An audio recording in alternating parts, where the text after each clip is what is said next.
Assalamualaikum warahmatullahi wabarakatuh. Alhamdulillah, nahmaduhu wa nasta'inuhu wa nastaghfiruh wa na'udzu billahi min syururi anfusina wa sayyiati a'malina. May yahdihillahu fala mudhillalah wa may yudlil fala hadiyalah. Asyhadu an la ilaha illallah wahdahu la syarikalah wa asyhadu anna Muhammadan abduhu wa rasuluh.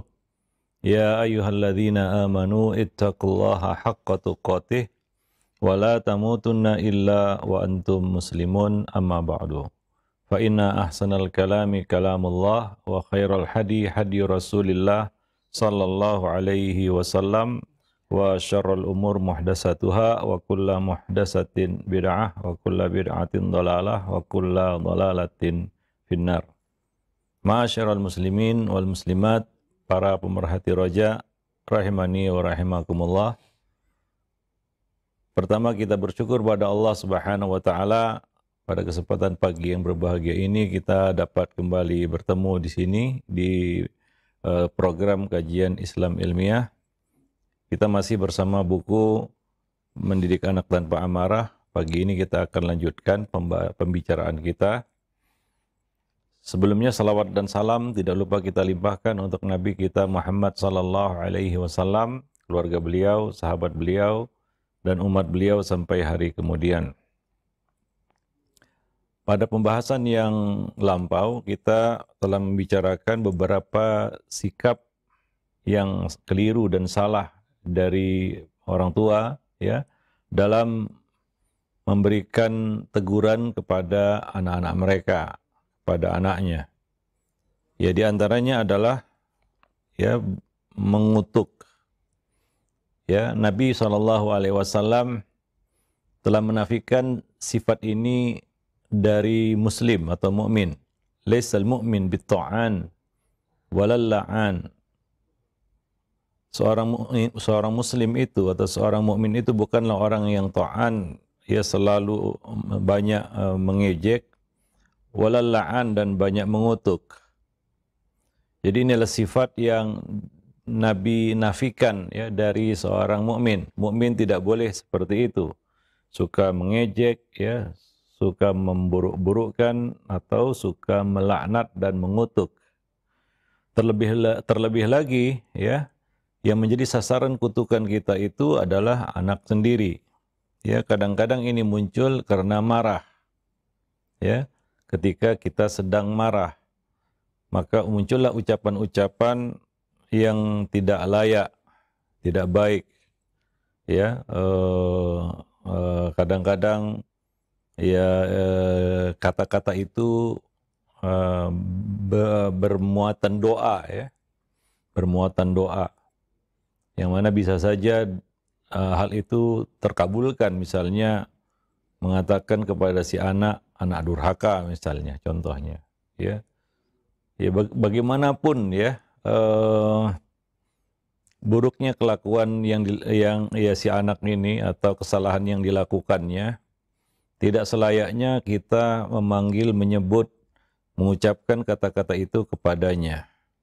Ya, dasar anak durhaka, dasar anak nakal, dan lain-lain ya yang semakna dengan itu. Ya, mungkin tidak ada kesalahan yang lebih berat dari yang dilakukan oleh anak Nabi Nuh, yang tidak mau ikut ke atas perahu ayahnya, mengikuti seruan ayahnya, dakwah ayahnya, yaitu Nabi Nuh alaihi salam.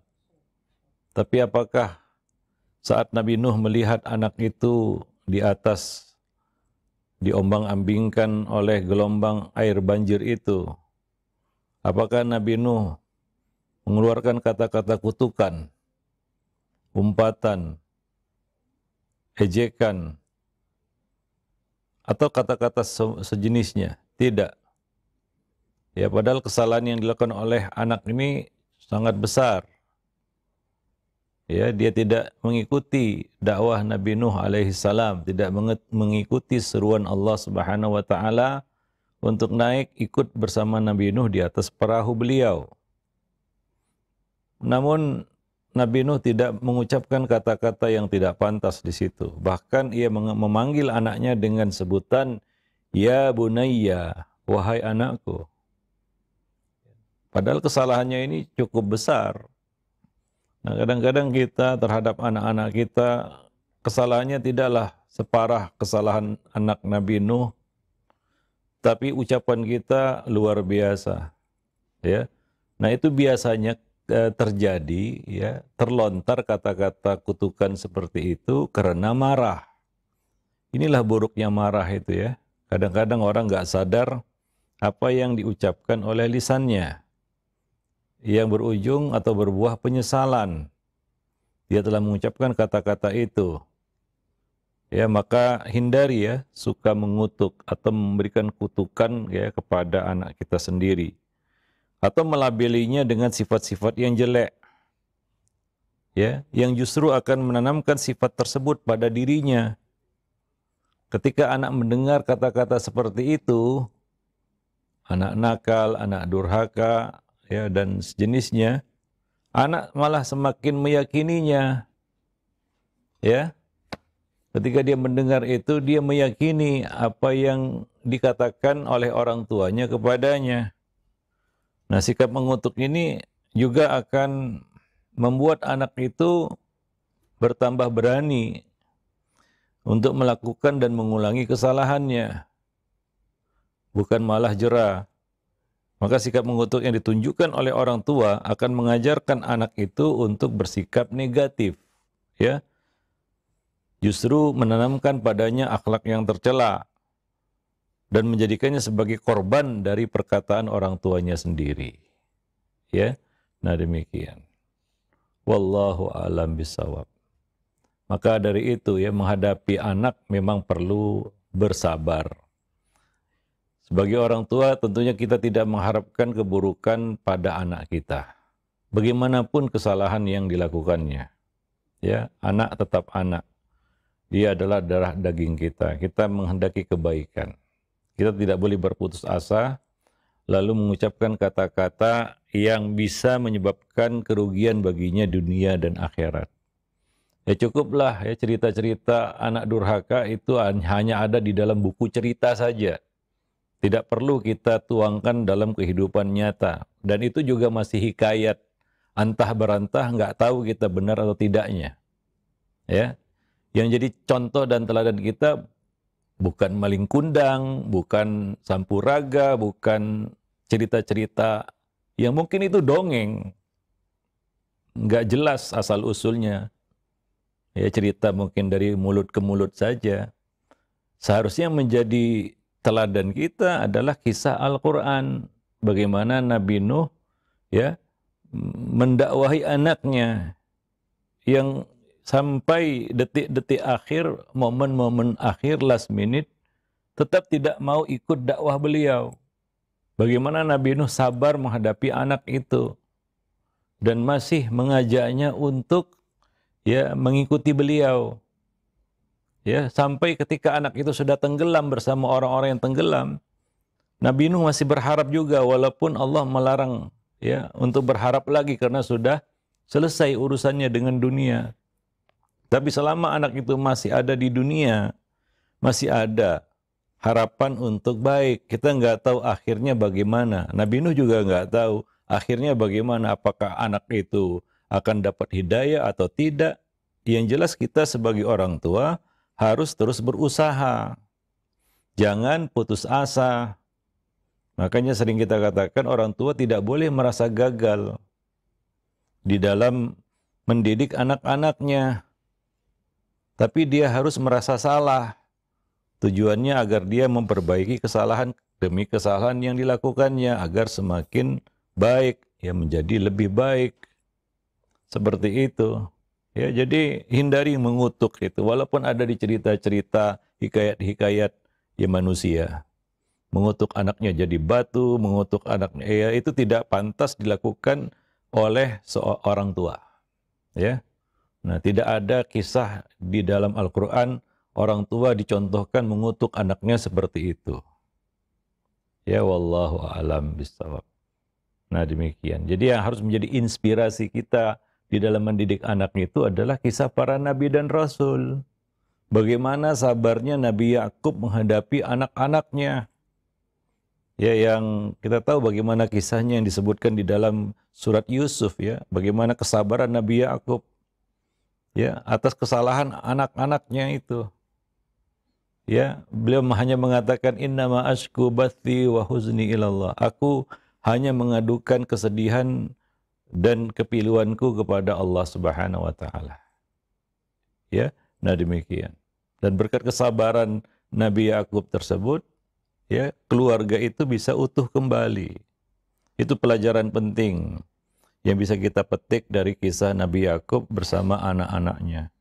Ya, nah demikian. Kesabaran juga Nabi Yusuf menghadapi saudara-saudaranya. Tujuannya ya adalah akhir yang bahagia atau istilahnya happy ending, ya. Keluarga itu bisa utuh kembali yang sebelumnya nyaris tercerai-berai. Ini berkat kesabaran, ya. Nah, segala sesuatu itu harus sabar memang. Ya, nah demikian. Karena yang menjadi kuasa kita hanyalah ikhtiar, berusaha, ya, semampu yang kita bisa dengan cara yang benar. Maka orang tua harus terus mengevaluasi cara mendidiknya. Ya, jangan terikat dengan hasilnya nanti bagaimana, itu urusan Allah Subhanahu wa taala.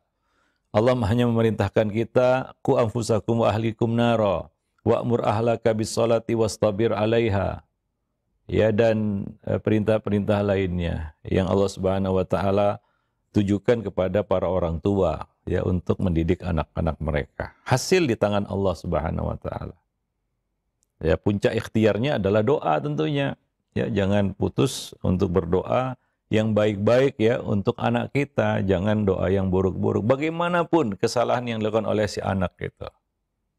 Ya, hidayah nggak tahu kita kapan datangnya. Jangan membuat hati anak itu bertambah keras. Malah menjauh dan semakin menjauh. Tapi memang kuncinya semua ini adalah kesabaran. Tanpa sabar, buyar. Ya, nah memang sabar itu adalah kunci kemenangan dan keberhasilan. Innaman nasru ma'as sabri. Sesungguhnya pertolongan Allah itu akan turun bersama kesabaran. Disinilah kadang-kadang diuji kesabaran kita menghadapi anak-anak, ya, bagaimana tingkah laku mereka. Tapi ya kalau kita baca dan lihat kisah para nabi dan rasul, orang-orang soleh sebelum kita, bagaimana sabarnya mereka mendidik anak-anak mereka. Ya, cobaan ataupun ujian yang Allah berikan kepada kita itu mungkin belum apa-apa. Ya, masih kecil, masih ringan dibandingkan apa yang mereka hadapi. Ya, bayangkan kalau kita posisinya sebagai Nabi Yakub gitu, ya. Kemudian anak-anak bertingkah seperti itu, sengaja mencelakakan saudaranya, ya, dan ya membuat sedih ayahnya. Tapi sabar itu yang dimiliki, ya, dimiliki oleh Nabi Yakub hingga bisa melewati, ya, ujian-ujian tersebut. Wallahu a'lam bishawab. Maka hindari mengutuk. Jangan mengutuk. Seorang mukmin bukanlah orang yang suka mengutuk, bukan orang yang la'an, suka melaknat, suka mengutuk, apalagi anak sendiri. Ya, nah demikian. Bagaimanapun ya sedihnya kita, keselnya kita, jengkelnya kita, marahnya kita kepada anak, kewajiban kita menasihati, dakwahi seperti Nabi Nuh alaihissalam. Ya bunayyar kam ma'ana. Wahai anakku, naiklah ke perahu bersama kami. Ya, luar biasa, beliau tetap menjaga kelemah lembutan, ya, kebijaksanaan dan nasihat kepada anaknya dalam kondisi situasi seperti itu. Itu yang patut kita contoh. Ya, bukan mengutuk anak jadi batu, mengutuk anak jadi ini dan lain sebagainya. Itu bukan contoh yang baik sebenarnya. Ya, wallahu a'lam bishawab. Nah, demikian. Taib. Kemudian membandingkan. Nah, ini juga satu hal yang enggak baik, ya. Karena anak-anak itu masing-masing berbeda-beda. Ini sering dilakukan oleh para orang tua, ya. Ketika dia lihat anaknya, dia lihat anak orang lain, ya, lalu mengatakan, kamu coba lihat si fulan, ya, nyesel aku punya anak sepertimu, ya, coba lihat si fulan, begitulah jadi anak. Ya, itu kata-kata memang kita ingin dia meniru si fulan, tapi bukan dengan kata-kata seperti itu. Ya, nah demikian. Itu bukan kata-kata motivasi, itu kata-kata menjatuhkan, yang membuat mungkin dia kecewa, mungkin dia benci, mungkin dia marah.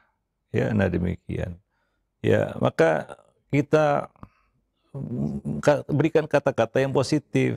Ya, ya, misalnya memotivasinya untuk melakukan seperti yang dilakukan oleh si fulan. Ya, nah demikian. Wallahu alam bisawab. Karena setiap anak itu berbeda. Rezekinya nggak sama.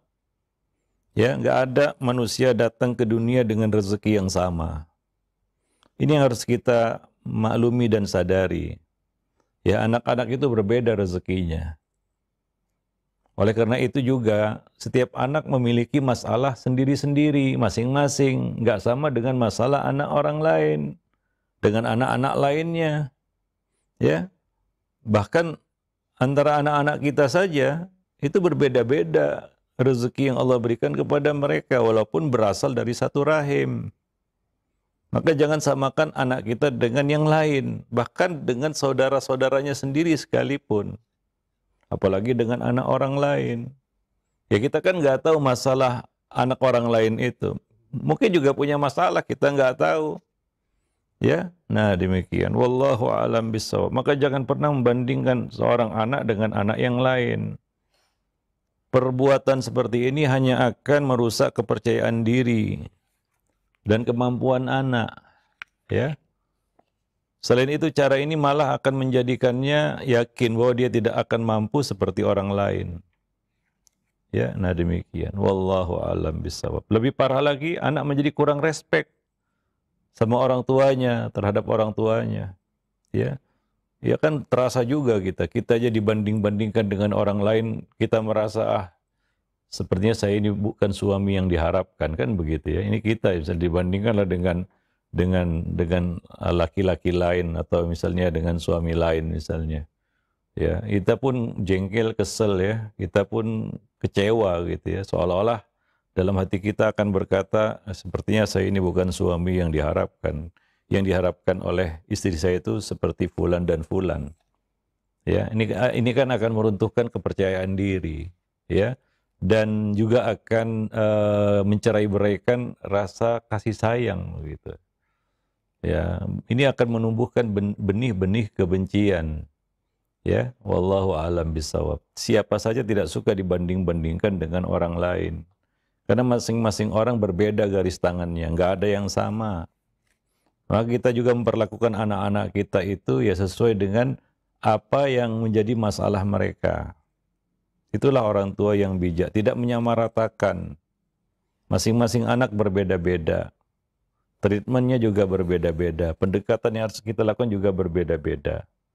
Itu antara satu anak dengan anak yang lain yang masih mereka bersaudara kandung istilahnya. Dari satu rahim. Itu juga nggak bisa dibanding-bandingkan. Nggak boleh dibanding-bandingkan. Karena itu tidak adil nanti. Sementara Nabi mengatakan, dilu baina auladikum. Berlaku adillah kamu terhadap anak-anakmu. Ya. Nah, apalagi dengan anak orang lain. Ya, sebagian orang tua melakukan itu maksudnya mungkin tujuannya bagus, niatnya bagus ya, supaya anak itu meniru si fulan dan si fulan. Tapi redaksinya, kata-katanya, kalimatnya yang negatif, ya bukan hal yang positif yang membangun kepercayaan diri anak tersebut, justru meruntuhkan kepercayaan dirinya. Bukan kata-kata motivasi yang membuat dia semangat untuk menjadi seperti si fulan, tapi justru seolah-olah itu adalah nada kekecewaan dari orang tua terhadap dirinya. Ya wallahu alam bisawab. Nah demikian. Maka jangan suka membanding-bandingkan anak kita dengan anak orang lain. Atau anak kita dengan anak-anak lainnya. Ya. Setiap anak memiliki masalah yang berbeda-beda. Tugas kita adalah menyelesaikan masalah-masalah mereka. Ya. Anak itu penuh masalah, iya. Apalagi dia sudah terkontaminasi dengan lingkungan dan pergaulan. Ya, masalah yang dihadapinya tentu semakin banyak dan berbeda dengan anak-anak yang lain. Wallahu alam bissawab. Nah, demikian. Ya sebagaimana kita juga nggak akan mau kan dibandingkan dengan orang tua yang lain. Nah, kalau lah misalnya anak kita mengatakan, ya ibu jadilah seperti ayah si fulan, ibu si fulan, gitu. Kita pun tersinggung kan begitu ya. Kita nggak akan terima ucapan itu. Wallahu a'lam bishawab. Nah, itu bukan solusi, itu bukan jawaban ya dari masalah anak. Itu lebih kepada ya rasa kecewa sebenarnya. Ya, rasa kecewa kita kepadanya. Wallahu a'lam. Kemudian berikutnya adalah berlebih-lebihan dalam menasehati, memberi nasihat. Nabi sendiri yatakhawwalu fil mau'izah, artinya memberikan jadwal untuk memberikan nasihat. Ya, ada sebagian orang tua yang terlalu over ya, memberikan nasihat ini hampir sehari itu hampir tiap jam itu. Ya, manusia punya kadar limit juga ya untuk bisa memahami kata-kata yang disampaikan kepadanya. Ya, bukan setiap saat dia bisa dengarkan nasihat kita aja. Kalau setiap saat dinasihati, pecah kepala kita. Ya. Kita nggak akan bisa lagi mencerna nasihat yang disampaikan itu. Ya, maka beri waktu. Ya, kita menasihati istri misalnya. Ya, hari-hari, jam-jaman, setiap jam kita menasihatinya atau setiap bertemu kita menasihatinya. Lama-lama dia juga akan kesel ya. Dan dia tidak akan memahami apa yang kita sampaikan karena nggak ada waktu dia untuk berpikir mengolah nasihat itu. Apakah ada orang yang setiap kali diberi nasihat langsung dia terima?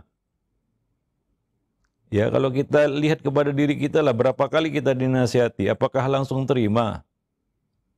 Kita saja perlu waktu untuk mencerna nasihat yang kita dengar. Kadang-kadang ya respon ya kita katakan respon kita terhadap nasihat adalah menolak. Ya, itu ya kita katakan refleks kita di dalam merespon sebuah nasihat. Yaitu apa? Kita tidak langsung nerima, ada semacam usaha untuk mempertahankan diri gitu ya. Dari nasihat. Nasihat itu dianggap sebagai suatu serangan kepada kita. Ya, maka kita pun lebih cenderung mempertahankan diri, membela diri, ya, begitu. Itu kita. Kita perlu waktu untuk bisa menerima nasihat. Siapapun yang memberi nasihat itu, walaupun seorang alim, ulama, syekh memberi nasihat kepada kita, ya kita perlu waktu untuk menerimanya. Apa langsung terima? Enggak. Itu kita. Itulah manusia sebenarnya. Maka kalau hari-hari kita ngomongi, anak itu juga akan akan muncul kita katakan self defense-nya begitu. Saya ini sedang diserang ini. Karena nasihat itu dianggap sebagai serangan ya terhadap seseorang, itu terhadap diri seseorang. Begitulah ya, karena juga setan tidak akan senang jika orang itu menerima nasihat. Ya. Nah, maka dari itu Nabi sendiri memberikan jadwal di dalam memberikan nasihat. Ya, yatakhawwal fil mau'izah. Ya, ada waktu-waktunya, ada momen-momennya. Demikian juga menasihati anak. Coba lihat, kadang-kadang ada momen yang tepat untuk menasihati anak. Manfaatkan momen itu. Misalnya dia lagi senang, ya dia lagi ya gembira kayaknya, ada sumringah di wajahnya. Ya bukan lagi kesel, lagi marah ya. Ini tepat ini memberikan nasihat. Nah, itulah momennya sampaikan nasihat. Ya, ini anak lagi kesel, lagi letih, lagi capek, lagi bete misalnya, wajahnya sudah nggak enak begitu, dikasih nasihat lalu ditimpa dengan nasihat, ya wajar kalau respon awalnya adalah menolak. Dia nggak akan dengar nasihat kita. Ya. Nah, demikian. Wallahu a'lam bishawab. Karena anak akan menolak jika diberi nasihat secara berlebihan. Ya. Dan dia tentu akan merasa bosan. Oleh karena itu Rasulullah melakukan variasi dalam memberi nasihat kepada para sahabat agar mereka tidak merasa bosan. Demikian juga nasihat jangan terlalu panjang. Ya, memberi nasihat kepada anak, ya coba pilih poin-poin pentingnya saja dulu. Jangan memberi nasihat 1, 2, 3, 4, 5, 6, 10 poin, 20 poin, 100 poin. Itu gimana anak itu bisa menyimpulkan nasihat kita? Itu terlalu berlebihan. 1 poin aja dulu, jangan keburu nafsu. Wah, ini kebetulan nih, sampai 10 poin. 1, 2, 3, 4, anak itu kan bingung. Ya, dengar yang 1, ya muncul yang 10, lupa yang 1. Kan begitu. Nah, seperti itu. Ya. Nah, jadi ya jangan terlalu panjang juga dan jangan terlalu sering. Ya. Nah, jadi memberikan variasi di dalam memberikan nasihat. Ya, dan jadwal ya kepada dalam memberikan ilmu dan nasihat. Ya, wallahu a'lam bishawab. Nabi saja seperti itu metode Nabi. Ya, ketika Nabi mengatakan ada 40 arba'una khoslah. Ada 40 perkara yang apabila seorang itu melakukannya dengan ikhlas dan mengharap pahala di sisi Allah, maka ya tidak ada balasan yang layak baginya selain surga. 40. Apa Nabi sebut 40-40-nya? Enggak. Nabi tidak menyebutkan 1, 2, 3 kepanjangan. Ya. Nabi menyebutkan 1 saja. Yaitu yang pertama. Ulahunna, a'lahunna. Yang paling tinggi, yang paling utama, nomor 1. Begitu. Nomor 2 tidak Nabi sebutkan lagi. Ya, yang penting nomor 1 itu yang paling tinggi. Nah, yang paling penting maksudnya, kan begitu. Nah, demikian. Jadi Nabi tidak sebutkan, itu jadi hadis yang paling panjang mungkin. Ya, 40 cabang. Nomor 1, nomor 2, nomor 3, nomor 4. Ya. Ya, itu kan bukan buku. Kalau buku ya bolehlah ditulis 40-nya kan begitu ya. 175 jalan menuju surga, yaitu buku. Tapi kalau kita misalnya taklim 175 satu majelis, ya bingung juga itu yang dengar. Cukup 1 atau 2, 3 poin tapi fokus begitu ya. Nah, begitulah dia namanya nasihat. Ya, perlu juga apa namanya metode cara untuk menyampaikannya. Berlebihan pun orang yang nggak akan mampu untuk menerimanya. Ya, ada momen Nabi bermajelis dari pagi sampai petang. Tapi kan nggak selalu. Seringnya Nabi itu menyampaikan 1-2 poin. 1-2 poin, majelis yang tidak panjang-panjang. Ini kadang-kadang majelis sampai 3 jam, 4 jam. Sementara pendengarnya nggak siap seperti sahabat. Nabi menyampaikan itu, pernah Nabi menyampaikan itu, tapi cuma sekali 2 kali. Sepanjang hidup beliau. Ya. Mungkin itu kondisi di mana sahabat siap untuk menerima. Enggak setiap saat. Nah, ini kadang-kadang ya maka orang yang berbicara itu dia melihat kondisi orang yang mendengar. Kira-kira mampu enggak mendengarnya. Kalau sudah ya udah gelisah semua, ada yang toleh kanan toleh kiri, ada yang keluar masuk, ya sudahlah, sudahi majelis itu. Sudah cukup nasihat itu. Ya, nah demikian. Wallahu a'lam bishawab. Nah demikian. Ya, mungkin sampai di sini dulu. Nanti akan kita lanjutkan ya dengan poin-poin yang lain insyaallah. Ya, masih berkaitan dengan beberapa sikap yang salah dari para orang tua ketika ya meluruskan ya kesalahan dan penyimpangan pada anak-anak mereka. Subhanakallah bihamdik asyhadu an la ilaha illa anta astaghfiruka wa atubu ilaik. Assalamualaikum warahmatullahi wabarakatuh. Assalamualaikum warahmatullahi wabarakatuh. Alhamdulillah. Dan demikian ikhwatul Islam, azakumullah para pemerhati roja di mana-mana Anda berada. Materi yang telah disampaikan dari pembahasan pendidikan anak tanpa amarah, yaitu jangan rusak kepribadian anak. Mudah-mudahan menjadi wawasan ilmu bagi kita yang bermanfaat, dan tentunya kita bisa menerapkannya dan bisa Allah mudahkan untuk mendidik anak kita menjadi anak yang soleh dan soleh. Baik, untuk selanjutnya mungkin kita akan ajukan beberapa pertanyaan yang sudah masuk di layanan pesan WhatsApp.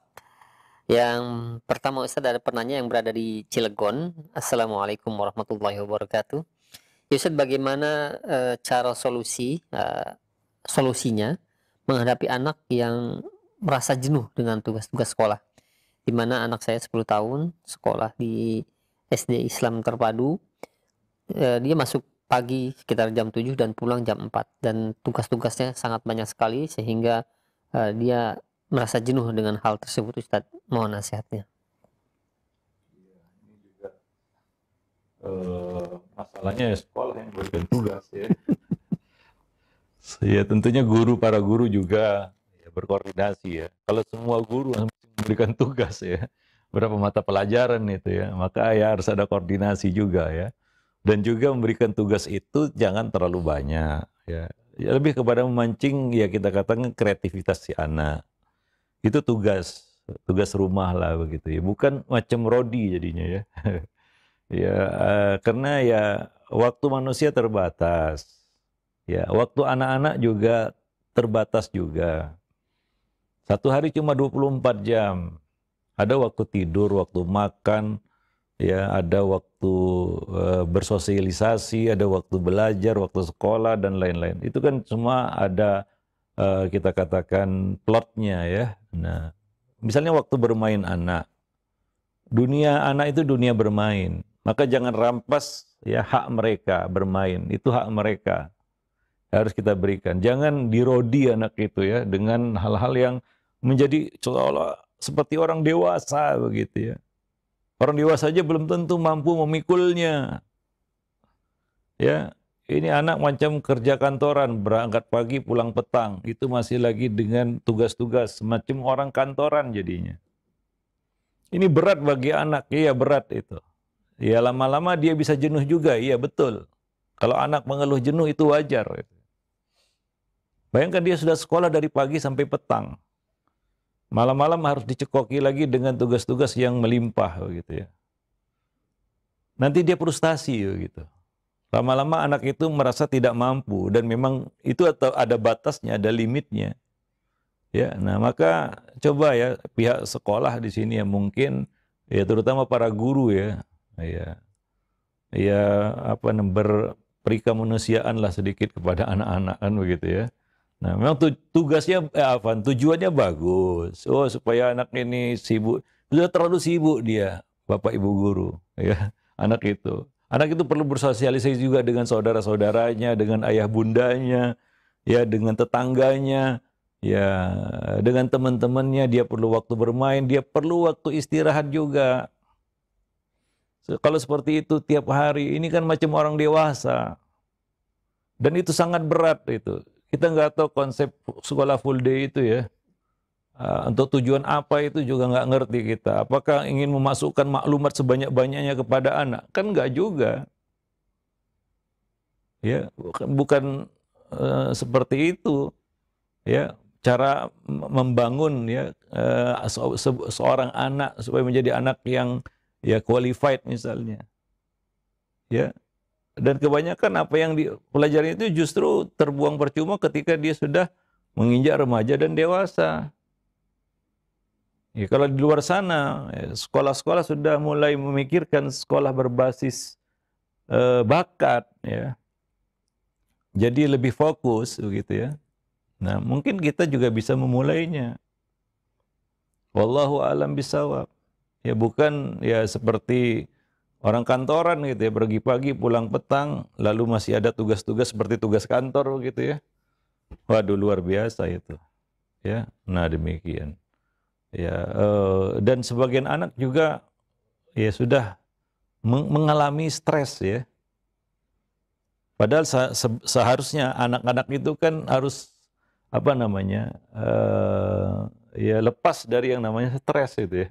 Anak itu nggak boleh tertekan, nggak boleh merasa stres, ataupun dia merasa terbebani dengan beban-beban yang berat yang bukan merupakan kita katakan bebannya. Ya wallahu alam bisawab. Nah demikian. Jadi mohon dipikirkan lagi lah kurikulum-kurikulum sekolah yang terlalu memberatkan anak. Ya. Nah demikian. Dulu ya sekolah itu kalau masih SD, masih kanak-kanak bocah seperti itu setengah hari aja sudah pulang. Karena waktu manusia itu kan terbatas. Ada terbagi-bagi untuk bersosialisasi dengan lingkungan sekitar, ya dengan saudara-saudaranya, dengan ayah bundanya. Poros pendidikan bukan hanya sekolah. Sekolah ingat, sekolah itu cuma poros pembantu. Poros utama pendidikan itu adalah rumah. Jadi sekolah juga harus memberikan waktu anak itu ya mendapatkan pendidikan di rumah.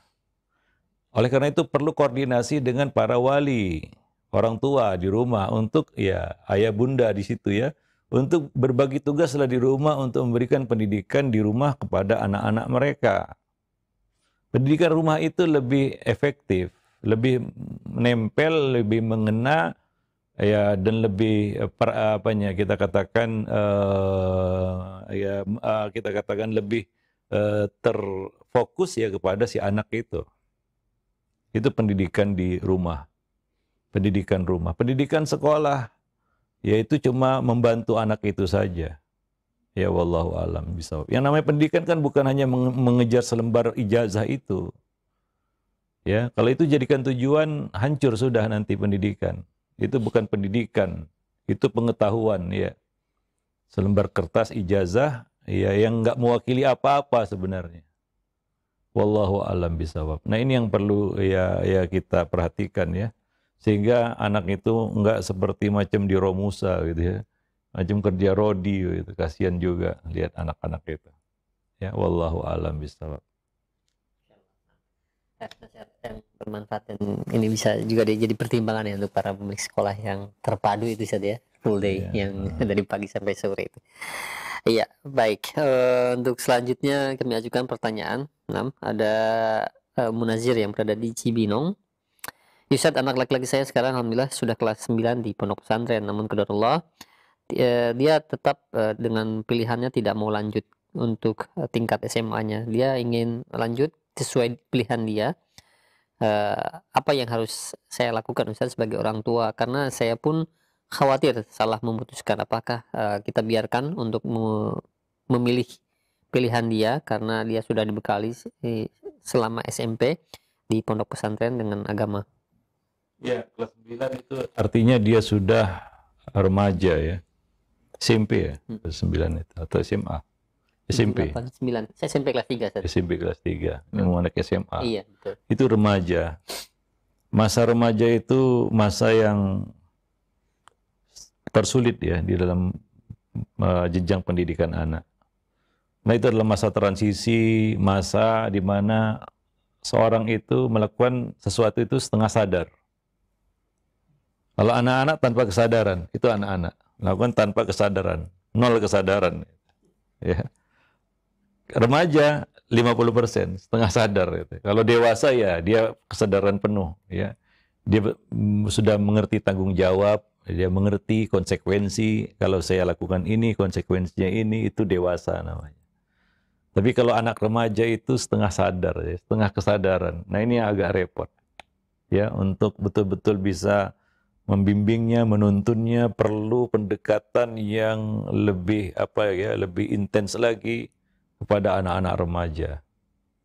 Ya, termasuk apa yang menjadi pilihannya itu.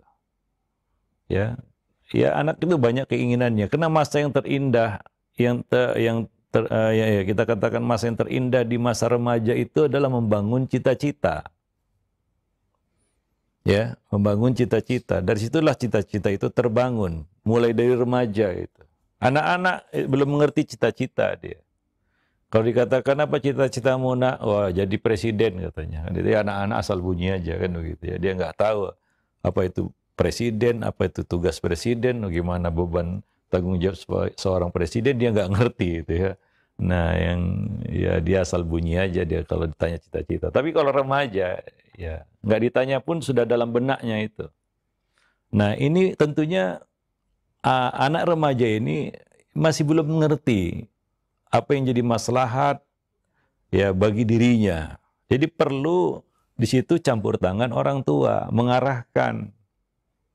Dan ini perlu pendekatan. Anak itu maunya ini, maunya itu, ya. Iya, memang mungkin itu yang menjadi keinginan dan cita-citanya. Tapi mungkin orang tuanya yang mengenal anaknya tentu lebih tahu apa yang menjadi sesuatu yang lebih maslahat bagi si anak. Dan ini perlu pembicaraan yang intens. Nggak bisa kita main commending, kamu harus gini, nggak bisa seperti itu. Ya, ini kita untuk memahamkannya itu perlu waktu juga. Sehingga dia mengerti kenapa orang tuanya memilih ini. Kalau kita nggak mengenal anak kita, ya memang agak repot itu.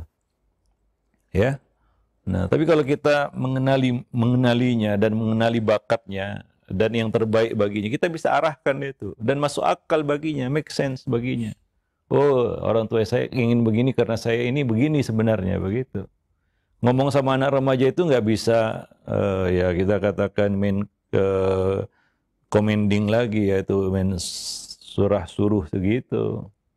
Ya, nah demikian. Karena dia tidak merasa dihargai nanti atas apa yang menjadi cita-citanya, ya, apa yang menjadi keinginannya. Itu remaja. Hati-hati dengan remaja. Mereka itu melakukan sesuatu setengah sadar itu. Antara sadar dan tidak sebenarnya. Ya, nah demikian. Wallahu a'lam bishawab. Maka perlu membicarakannya dengan anak. Ya, wah dia kepingin ini. Kalau kepinginnya ya tentunya ini adalah masanya, sebenarnya masa remaja itu ya. Ya, cuma coba kita arahkan dia kepada sesuatu yang lebih maslahat. Ya kalau yang dipilihnya itu mudarat, kita menjelaskan kepadanya buruknya ataupun keburukan dari apa yang menjadi pilihannya itu. Ya, maka orang tua tentunya menginginkan sesuatu yang terbaik bagi anak-anaknya. Nah demikian. Dan maka orang tua memang dituntut harus mengetahui bakat kelebihan yang dimiliki oleh anak-anak mereka. Apa yang menjadi bakatnya, kira-kira dia ini bermaslahat kalau diletakkan di bidang ini itu semua harus ya kita katakan atas bimbingan orang tua. Ya, nah demikian. Orang tua yang membimbing, menuntun, menantingnya istilahnya ya. Ya, nah demikian. Sehingga ya anak itu akhirnya nanti juga akan mengerti kenapa orang tua menghendaki seperti itu. Gitu. Jadi tidak ada unsur memaksakan begitu. Ya kebanyakan orang tua yang memaksakan itu ya karena dia nggak kenal anaknya. Dia ingin karena dia lihat anak orang lain aja. Wah, kepingin kali anak saya seperti itu ya. Nah, kemudian dia ingin anaknya seperti itu tanpa mengenali anaknya sendiri. Ya, nah ini akan ada pemberontakan nanti pada anak tersebut begitu ya. Nah demikian. Wallahu a'lam bishawab. Nah, jadi anak itu juga ya ketika dia dewasa dia sudah akalnya itu sudah mendekati kesempurnaan ya. Jadi nggak bisa dipandang seperti bocah dan nggak boleh kita perlakukan seperti bocah yang kamu harus nurut begini. Itu bocah, ini remaja. Setengah sadar. Ya bukan nggak sadar sama sekali seperti anak ya, seperti bocah ya. Nah, jadi setengah sadar ini yang agak rumit ini ya. Kalau bicara dengan anak yang sudah dewasa lebih enak. Karena dia sudah sadar, mengerti konsekuensi dari apa yang ingin dilakukannya atau atas apa yang dilakukannya itu mungkin lebih mudah. Kita ngomongi anak yang sudah dewasa, kalau misalnya ada yang punya anak yang dewasa, memberikan pertimbangan kepada anak-anak dewasa yang sudah dewasa ya 20 tahun ke atas, artinya sudah sampai kepada usia rusyad, itu kan sudah enak. Ya. Ibaratnya kalau anak yatim di usia 10 sampai 20 tahun, usia remaja itu sangat sulit ya untuk mengelola hartanya itu. Dia sudah mengerti harta tapi belum bisa secara penuh kita serahkan harta itu kepadanya. Nanti ketika dia sudah sampai usia rusyad boleh diserahkan. Nah demikian. Wallahu a'lam bishawab. Nah, itu mungkin ya jawabannya. Ya, jadi mungkin sampai di sini dulu pertemuan kita pada kesempatan pagi ini. Mudah-mudahan kita bisa lanjutkan lagi di kesempatan berikutnya. Lebih dan kurang saya mohon maaf. Aqulu qouli hadza astaghfirullah li wa lakum lisairil muslimin innahu huwal ghafurur rahim.